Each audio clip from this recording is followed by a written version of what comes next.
ایوب کی کتاب اور اس کا 3 باب اور اس کی 25ویں آیت. یہاں پر لکھا ہے کیونکہ جس بات سے میں ڈرتا ہوں وہی مجھ پر آتی ہے اور جس بات کا مجھے خوف ہوتا ہے وہی مجھ پر گزرتی ہے، کیونکہ مجھے نہ چین ہے نہ آرام، نہ مجھے کل پڑتی ہے بلکہ مصیبت ہی آتی ہے. آمین. ہم سب ایوب سے واقف ہیں، اور جب بھی کوئی دکھ کا معاملہ ہوتا ہے، جب بھی کسی کو تسلی دینے کی بات آتی ہے تو ہم ایوب کا ذکر کرتے ہیں. اور یہ بائبل مقدس کے اندر ایک ایسا شخص ہے جس نے اپنی زندگی کے اندر بہت دکھ سہا ہے. اس کے 10 بچے ایک ہی دن کے اندر مارے گئے، اور یہ ایک دولت مند آدمی تھا، اور اس کے جتنے بھیڑ بکریاں تھیں وہ سب ایک ہی دن کے اندر جاتی رہیں. اور صرف یہی نہیں ہوا بلکہ اس کے خاندان کے مرنے کے بعد، اس کے بیوی بچوں کے مرنے کے بعد، اس کی دولت کے اس کے پاس سے لے لیے جانے کے بعد اس شخص پر ایک آفت اور آئی، اور وہ یہ تھی کہ اس شخص کے سارے بدن پر ناسور آ گئے، سارے بدن پر پھوڑے بن گئے، اور ان پھوڑوں کے اندر کیڑے تھے. اور ایک ایسا شخص جو بادشاہوں کی زندگی بسر کرتا ہے، اس کے بارے میں اس کتاب میں لکھا ہے کہ اگر کوئی غریب شخص اس کے پاس آ جاتا تھا تو وہ غریب واپس نہیں جاتا تھا. اگر کوئی شخص دکھ کا مارا اس کے پاس آتا تھا تو یہ اس کی ہیلپ کرتا تھا، اپنے کلام سے، اپنی گفتگو سے اس کو تسلی دیتا تھا، اور ہر طرح سے فائنینشلی بھی اس کی مدد کرتا تھا، اس کو بلیس کرتا تھا. اس طرح سے خدا نے اس کو بلیس کیا تھا. اور اس کے بارے میں لکھا ہے کہ یہ مشرق کے اندر سب سے امیر ترین آدمی تھا. یہ بائبل مقدس میں اس کے بارے میں لکھا ہے. اور ایک ایسا شخص جو بادشاہوں کی طرح زندگی گزارتا ہو، ایک ہی دن کے اندر اس سے اس کا سب کچھ لے لیا جائے، تو آپ تصور کر سکتے ہیں کہ اس شخص پہ کیا گزرے گی. اس سے دولت بھی چھن گئی، اس کے بچے بھی ایک ہی دن کے اندر مر گئے. آپ سمجھ سکتے ہیں کہ جو لوگ اولاد والے ہیں، اولاد کا دکھ کیا ہوتا ہے. میں جانتا ہوں کہ میری نانی کی حالت تب جب میرے ماموں فوت ہو گئے، میرے ماموں جوانی میں ہی فوت ہو گئے، تو میری نانی کو اس دکھ سے برین ہیمریج ہو گیا اور وہ تیسرے دن ہی فوت ہو گئیں، کیونکہ وہ کہتی تھی کہ میرے سے میرے بیٹے کا دکھ برداشت نہیں ہوتا. تو میں تصور کر سکتا ہوں کہ اس شخص کے 10 بچے ایک ہی دن میں مارے گئے تو اس شخص پہ کیا بیتی ہوگی. اور اس کے بعد اس کے بدن پر پھوڑے نکل آئے، اور یہ شخص جو ایک آرام دہ زندگی گزارنے کا عادی شخص تھا، یہ خاک پر آ کر بیٹھ گیا، اور یہ ایک ٹھیکرے سے اپنے ان زخموں کو کھجاتا تھا جن میں کیڑے پڑ گئے تھے. ایک ایسی حالت کے اندر یہ آ گیا جس کے اندر ایک دکھ ہی دکھ ہے. اور جو آیت ہم نے پڑھی اس میں اس نے کہا کہ میں تو اس بات سے ڈرتا ہوں کہ جس چیز کا خوف مجھے ہوتا ہے وہی مجھ پہ آ جاتی ہے. یہ دکھ کی ایک ایسی حالت ہے جس کے اندر کسی بھی شخص کو ایک خوف کی کیفیت آ دباتی ہے، اور اس خوف کی کیفیت کے اندر کوئی بھی شخص جو کچھ سوچتا ہے وہی اس کے ساتھ ہونا شروع ہو جاتا ہے. اور اگر ہم اس کتاب کو آگے پڑھیں تو یہ کہتا ہے کہ میں رات کو بھی صحیح طریقے سے سو نہیں سکتا، رات کو بھی مجھے نیند نہیں آتی، کیونکہ میرے بدن میں تکلیف اس قدر زیادہ ہے، میں مٹی کے اندر پڑا ہوا ہوں، اور رات کو جب میں سوتا ہوں تو میرے خیالات اور میرے خواب اس قدر بھیانک ہیں، اس قدر خوفزدہ کرتے ہیں کہ مجھے رات کو بھی نیند نہیں آتی، اور میں کروٹیں بدلتا رہتا ہوں. شدید دکھ کی حالت کے اندر ہے یہ شخص، اور اس دکھ کی حالت کے اندر اس کی بیوی اس کے پاس آتی ہے کہ تو خدا کے نام کی تکفیر کر اور مر جا. لیکن یہ اس دکھ کی حالت کے اندر کہتا ہے کہ میں کیوں خدا ان کے نام کی تکفیر کروں، کیا وہ خدا جو مجھے سکھ دیتا ہے وہ کیا مجھے دکھ نہ دے. بلکہ اس حالت کے اندر لکھا ہے کہ اس نے کہا کہ خداوند نے لیا، خداوند نے دیا، اور خداوند کا ہی نام مبارک ہو. ہماری زندگی کے اندر اس زمین پر رہتے ہوئے بہت سارے حالات آتے ہیں. اس زمین پر اگر ہم دیکھیں تو بہت دکھ ہے. آج زمین پر لوگ بہت مصیبت کے اندر ہیں. اگر ہم اپنے ارد گرد دیکھیں تو بہت سارے ایسے لوگ ہمیں آسانی سے مل جاتے ہیں جن کے پاس کھانے کو نہیں ہے. اور اگر ہم ہسپتال میں چلے جائیں تو لوگوں کو عجیب و غریب طرح کی بیماریاں ہیں، اور ایسی بیماریاں ہیں جن کے بارے میں سوچ کر ہم دنگ رہ جاتے ہیں، ہم خود دکھی ہو جاتے ہیں. اور دنیا جو ہے وہ بڑی مصیبت کے اندر ہے. یہ شخص بھی بڑی مصیبت کے اندر تھا، لیکن اس کتاب کے اندر خدا نے اپنی ذات کی جس صفت کو ظاہر کیا وہ بڑی خاص ہے. خدا نے اس شخص کو بتایا کہ میں بھلا ہوں اور بھلائی کرتا ہوں. ایک بڑے دکھ کے بعد خدا اس کی زندگی کو ایک ایسی جگہ پر لے آیا جب اس نے یہ سب دکھ سہا، اور دکھ کا جو دورانیہ تھا وہ بہت بڑا تھا، لیکن اس ٹائم پیریڈ کے بعد، اس سارے وقفے کے بعد، اس سارے دورانیے کے گزر جانے کے بعد خدا نے اس کو اس قدر بلیس کیا کہ ہر ایک چیز اس کو 2 گنا بخش دی. ہماری زندگی کے اندر میرے عزیزو آج بہت دکھ ہیں. اگر ہم اپنی زندگی پر نظر کریں تو ہمارے خاندان بڑے ہیں اور ہمارے گھر چھوٹے ہیں، اور گھروں کے اندر ہمارے آپسی معاملات کے اندر بہت ساری پیچیدگیاں ہیں، اور بہت ساری ایسی باتیں ہیں. ہم سمجھتے ہیں کہ میرے بھائی مجھے نہیں سمجھتے، میرے بچے مجھے نہیں سمجھتے، میرے والدین مجھے نہیں سمجھتے. یہ ایک ایسا دکھ ہے جو آج اس زمین پر رہنے والے ہر ایک شخص کو مل رہا ہے. اور بیماریوں کی بات کریں تو بیماریاں بھی بڑی عجیب طرح کی وقوع میں آ رہی ہیں. میں نے پچھلے دنوں میں پڑھا کہ بل گیٹس، آپ سب جانتے ہیں کہ وہ دنیا کا امیر ترین آدمی ہے، اور 10 سال تک وہ دنیا کا امیر ترین آدمی رہا، لیکن اسے ایک ایسی بیماری ہے کہ وہ پانی نہیں پی سکتا اور وہ دودھ پیتا ہے. اور ڈاکٹرز نے اسے کہا ہے کہ یہ اس قسم کی بیماری ہے کہ جس دن تو پانی پی لے گا تو اس زمین سے مر جائے گا. تو دکھ کی جو حالت ہے، دکھ کی جو شکل ہے وہ بہت عجیب ہے، اور دکھ کی مختلف شکلیں ہیں. آپ سب جانتے ہیں میرے سب عزیز کہ اس سال کے آغاز میں میری والدہ کو ڈاکٹرز نے کینسر ڈائگنوز کیا اور ڈاکٹرز نے بتایا کہ ان کی جو کینسر کی سٹیج ہے وہ سیکنڈ سٹیج ہے. اور یہ خبر جو تھی میرے اور میرے گھرانے کے لیے بڑی سنجیدہ بات تھی, ہمارے لیے بڑی شاکنگ نیوز تھی. اور ہم سب اس بات کو سن کے بڑے افسردہ ہو گئے, کیونکہ یہ بیماری تو خطرناک ہے ہی. اس سے خطرناک اور پریشان کن بات یہ تھی کہ ہمارے پاس اتنے پیسے نہیں تھے کہ ہم اس کا علاج کرواتے.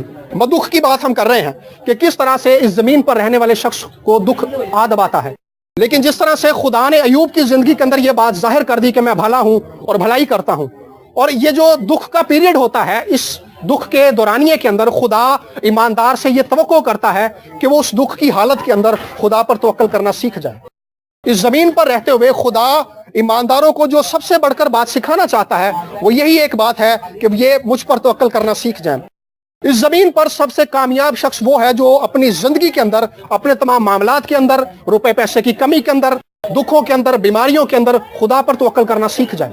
اور اس شخص نے جو بات کہی کہ کیا میں خدا سے سکھ ہی پاؤں, دکھ نہ پاؤں, یہ ایک بڑی عجیب بات ہے. اور یہ خدا کے ساتھ تعلق کے اندر ایک بہت آگے جانے والی بات ہے, بہت آگے کے درجے کی بات ہے کہ وہ خدا کے ساتھ اپنے تعلق کے اندر کس قدر آگے چلا گیا ہے کہ اس کو اپنا دکھ نظر نہیں آ رہا بلکہ خدا کی محبت نظر آ رہی ہے.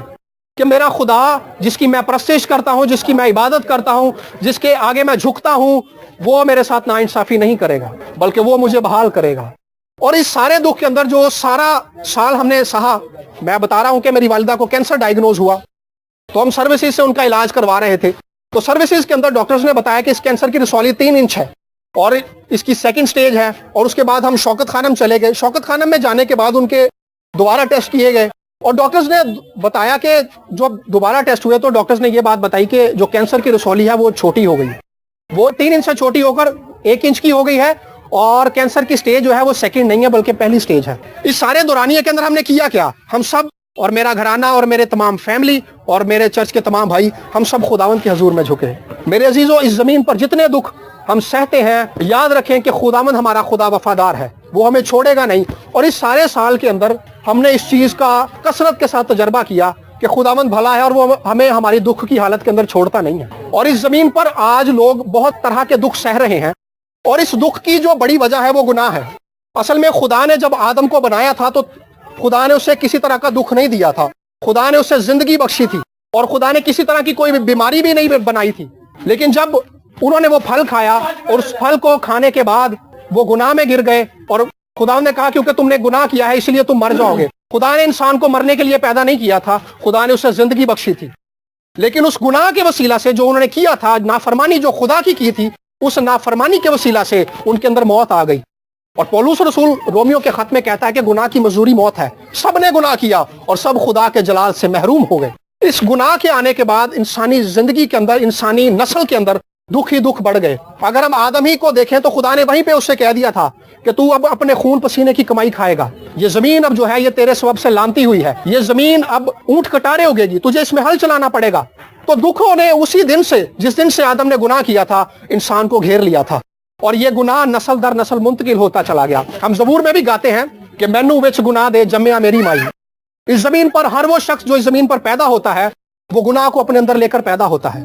اگر کوئی شخص اس زمین پر یہ سوچتا ہے کہ میں نے تو کوئی ایسا کام نہیں کیا, میں نے تو کوئی ایسی چیز نہیں کھائی جس کی وجہ سے میں ناپاک ہو جاؤں, بے شک آپ سچے ہیں, لیکن میرے عزیزو وہ گناہ جو آدم سے نسل در نسل چلا آ رہا ہے وہ ہمارے اندر موجود ہے.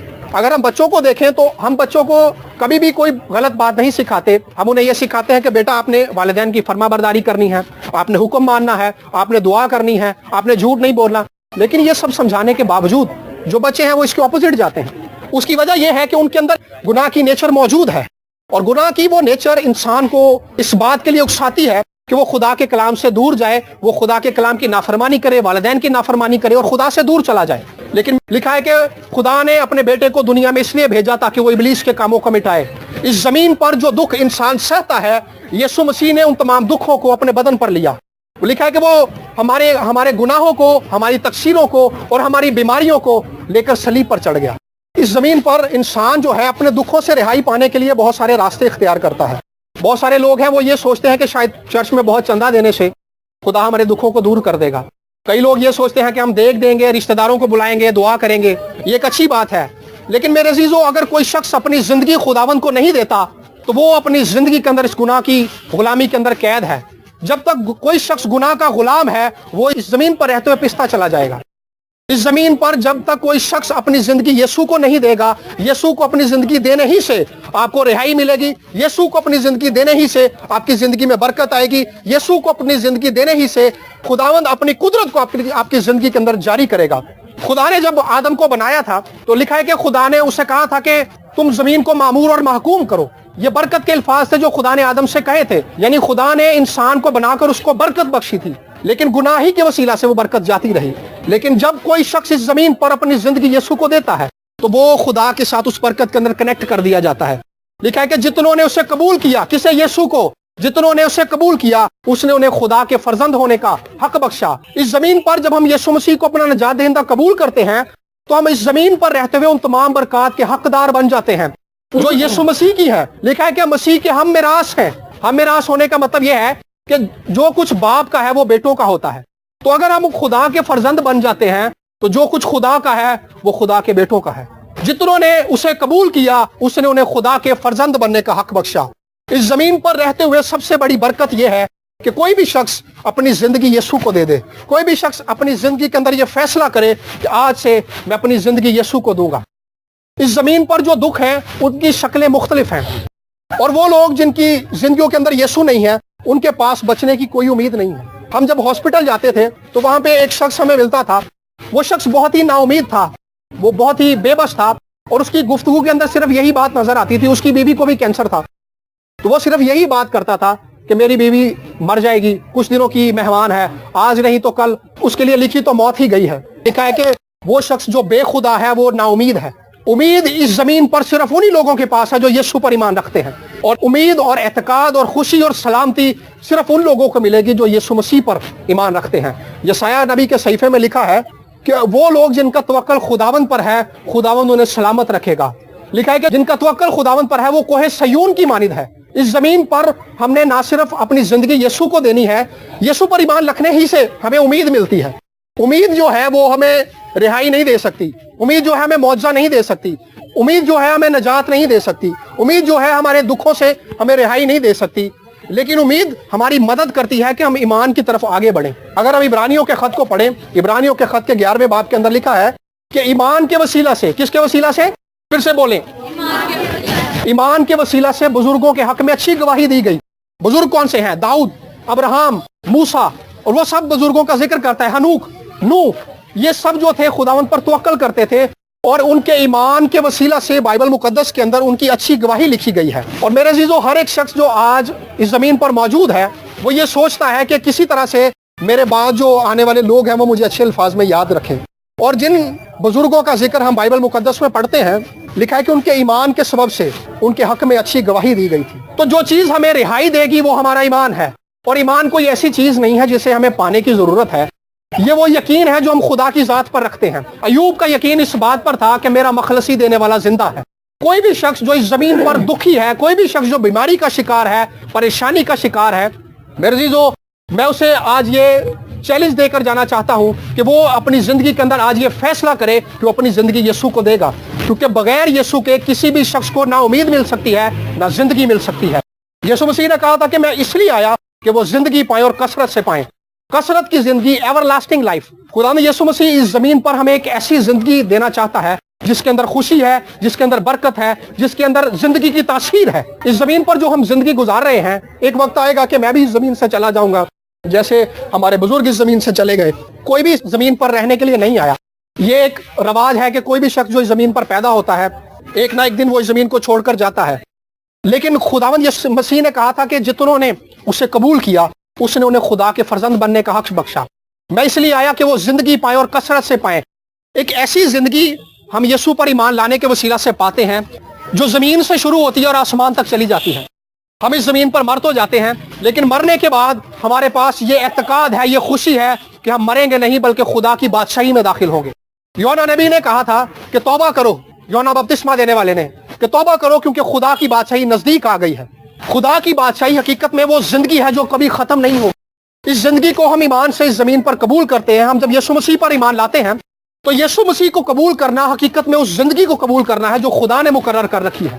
اس زمین پر رہتے ہوئے خدا باپ نے زمین پر رہنے والے ہر ایک شخص کے لیے یہ مقرر کر دیا ہے کہ وہ صرف یسوع ہی کے وسیلہ سے رہائی پائے گا. بغیر یسوع کے کوئی بھی شخص رہائی نہیں پا سکتا. بغیر یسوع کے کوئی بھی شخص نجات نہیں پا سکتا. بغیر یسوع کے کوئی بھی شخص گناہوں سے معافی نہیں پا سکتا. بغیر یسوع سے کوئی بھی شخص اپنے دکھوں سے رہائی نہیں پا سکتا. بغیر یسوع سے کوئی بھی شخص اپنی بیماریوں پر، اپنے دکھوں پر اور اپنے مسائل پر غلبہ نہیں پا سکتا. صرف یسوع مسیح ناصری ہی ہے جو اس زمین پر ہمیں ایک ایسی زندگی دیتا ہے جو کثرت کی زندگی ہے. یسوع نے کہا تھا تم خدا پر ایمان رکھتے ہو تو مجھ پر بھی ایمان رکھو. خدا نے اپنے شاگردوں سے کہا تھا جب وہ صلیب کا دکھ سہنے والے تھے تو کوئی بھی شخص، ہمارے درمیان میں یہ بات عام ہے ہمارے معاشرے کے اندر کہ جب کوئی بھی شخص اس زمین سے کوچ کرنے والا ہوتا ہے تو جو باتیں وہ کرتا ہے وہ بڑی خاص باتیں ہوتی ہیں. خدا یسوع مسیح کو تو ساری ہی باتیں بہت خاص ہیں کیونکہ وہ براہ راست خدا کا کلام تھا. خدا کا وہ کلام جس کے وسیلہ سے یہ کائنات تخلیق ہوئی تھی، وہ کلام جو تھا جسم میں ظاہر ہوا تھا. خدا خود جسم میں ظاہر ہوا تھا. اگر ہم بائبل مقدس کو پڑھیں تو خدا نے موسیٰ کو بھیجا تاکہ وہ مصر کی غلامی سے اسرائیل کو نکالے. خدا نے نوح کو بھیجا تاکہ اس کے وسیلہ سے نوح کا گھرانہ بچ جائے. خدا نے یشوع کو بھیجا تاکہ اس کے وسیلہ سے بنی اسرائیل قوم جو ہے وہ ملک موعود میں داخل ہو جائے. خدا نے دبورہ کو بھیجا تاکہ اس کے وسیلہ سے بنی اسرائیل قوم غلبہ پائے. خدا نے ہنوک کو بھیجا تاکہ اس کے وسیلہ سے لوگ ایمان میں تقویت پائیں. خدا نے، آگے ہم پڑھتے چلے جاتے ہیں تو خدا اپنے بندوں کے وسیلہ سے بنی اسرائیل کو رہائی دیتا ہے. لیکن اس دور کے اندر میرے عزیزو خدا نے اپنے بیٹے کو اس دنیا میں بھیجا تاکہ اس کے وسیلہ سے ہم رہائی پائیں. جب ہم بائبل مقدس کو پڑھتے ہیں تو بنی اسرائیل قوم نے جب نبیوں کے کلام پر عمل نہیں کیا، نبیوں کے کلام پر ایمان نہیں رکھا، نبیوں کے کلام کو قبول نہیں کیا تو انہوں نے شدید دکھ سہا تھا اور وہ اسیری کے اندر چلے جاتے تھے، وہ دکھوں کے اندر چلے جاتے تھے کیونکہ وہ خدا کے اس منصوبے کو قبول نہیں کرتے تھے جو خدا نے مقرر کر رکھا تھا. تو اس زمین پر خدا نے زمین پر رہنے والے ہر ایک خاندان کے لیے، ہر ایک امت کے لیے، ہر ایک قوم کے لیے اور اس ساری زمین کے لیے یہ مقرر کر دیا ہے کہ ساری زمین صرف یسوع پر ایمان لا کر ہی بچ سکتی ہے. بغیر یسوع کے کوئی بھی امید نہیں ہے، بغیر یسوع کے کوئی بھی راستہ نہیں ہے. یسوع نے کہا تھا کہ دروازہ میں ہوں، جو مجھ سے داخل ہوگا وہ نجات پائے گا. بغیر یسوع کے کوئی بھی رہائی نہیں پا سکتا. میرے عزیزو، اپنے مسائل سے زیادہ، اپنے دکھوں سے زیادہ ہمیں اس زمین پر رہتے ہوئے جس چیز کی سب سے زیادہ ضرورت ہے وہ اپنی زندگیوں پر غور کر کے یسوع مسیح کو اپنانے کی ضرورت ہے. ایوب کا ایمان اس بات پر تھا کہ میرا مخلصی دینے والا زندہ ہے. اور جب ہم اب ایوب کی کتاب کو آگے پڑھتے ہیں تو خدا آگ کے ستون میں بگولے میں اس پر ظاہر ہوتا ہے. کیوں؟ کیونکہ وہ اس بات کا منتظر تھا کہ خدا مجھے جواب دے گا. وہ سمجھتا تھا کہ میں ان دکھوں میں سے گزر رہا ہوں، خدا ہی کی وجہ سے میں دکھوں میں سے گزر رہا ہوں. لیکن حقیقت میں خدا کا ان دکھوں میں سے گزارنے کا مقصد اس کو یہ تھا کہ خدا اسے بلیس کرنا چاہتا تھا. ایوب کی کتاب کے پہلے چیپٹر کے اندر لکھا ہے کہ ایک روز ابلیس جو تھا، شیطان جو تھا، وہ خدا کے حضور میں گیا اور خدا نے اس سے کہا تھا کہ تو نے میرے بندہ ایوب کا حال دیکھا ہے، وہ اس زمین پر کیسا بابرکت شخص ہے. تو شیطان نے جواب دیا کہ وہ اس لیے تیری پرستش کرتا ہے کیونکہ تو نے اس کو برکت بخشی ہے، تو نے اسے روپیہ پیسہ بخشا ہے، تو نے بیٹے بیٹیاں بخشی ہیں، تو نے دولت بخشی ہے، مال اور ریوڑ بخشا ہے اسے زمین پر. یہ سب کچھ لے لے تو وہ تیری تکفیر کر دے گا تیرے منہ پر. خدا نے کہا جا یہ کر کے دیکھ لے، لیکن فقط اس کی جان کو نقصان نہ پہنچانا. اس کے بچے مر گئے، اس کی دولت اس سے جاتی رہی، اس کا گھر اس سے چھن گیا، لیکن اس کے باوجود اس نے خداوند کی تمجید کی. اس نے کہا کہ خداوند نے دیا، خداوند نے لیا، اسی کا نام مبارک. میرے عزیزو، کیا ہم اپنے دکھوں کے اندر خداوند کی پرستش کرنا جانتے ہیں؟ جو دکھ ہماری زندگی کے اندر ہے، میرے عزیزو، خدا ایوب سے یہ توقع کرتا تھا کہ وہ ان دکھوں کے اندر میری تمجید کرے اور اس نے ایسا کیا اور اس کے بعد خدا نے اس کو برکت بخشی. ایک ایسا ٹائم آتا ہے جس کے اندر خدا ہماری زندگی کے اندر ایسے حالات کو اجازت دیتا ہے، دکھوں کو، بیماریوں کو، روپے پیسے کی کمی کو، پریشانیوں کو، کہ وہ ہماری زندگی کے اندر آئیں تاکہ ان حالات کے وسیلہ سے خدا ہمیں اپنے قریب لے کر آئے. ان حالات کے وسیلہ سے خدا ہم پر یہ ظاہر کر دے کہ میں بھلا ہوں اور بھلائی کرتا ہوں. کوئی بھی شخص جو اس زمین پر اپنے ذہن کے اندر اور اپنے مائنڈ کے اندر اور اپنے دل کے اندر اس بات کو جان جاتا ہے کہ خدا بھلا ہے اور وہ بھلائی کرتا ہے. خداوند یسوع مسیح کے پاس کوئی بھی شخص آتا تھا تو خدا نے کبھی اس سے نہیں کہا تھا کہ جا میں تیرے لیے معجزہ نہیں کروں گا، میں تیرے لیے دعا نہیں کروں گا، بلکہ لکھا ہے کہ اگر کوئی اندھا آتا تھا تو خدا نے اس کو رہائی دیتا تھا، اس کو آنکھیں بخش دیتا تھا. اگر کوئی لنگڑا آتا تھا تو خدا نے اس کو چلنے کے لیے توفیق بخش دیتا تھا. اگر کوئی بہرا آتا تھا تو وہ کان پا کر جاتا تھا، وہ سننے کی توفیق پا کر جاتا تھا. لکھا ہے کہ خدا نے، اعمال کی کتاب میں لکھا ہے کہ خدا نے یسوع مسیح کو اس زمین پر اپنے روح سے مسح کیا، اور وہ لوگ جو اس زمین پر ابلیس کے ہاتھوں دکھ اٹھاتے ہیں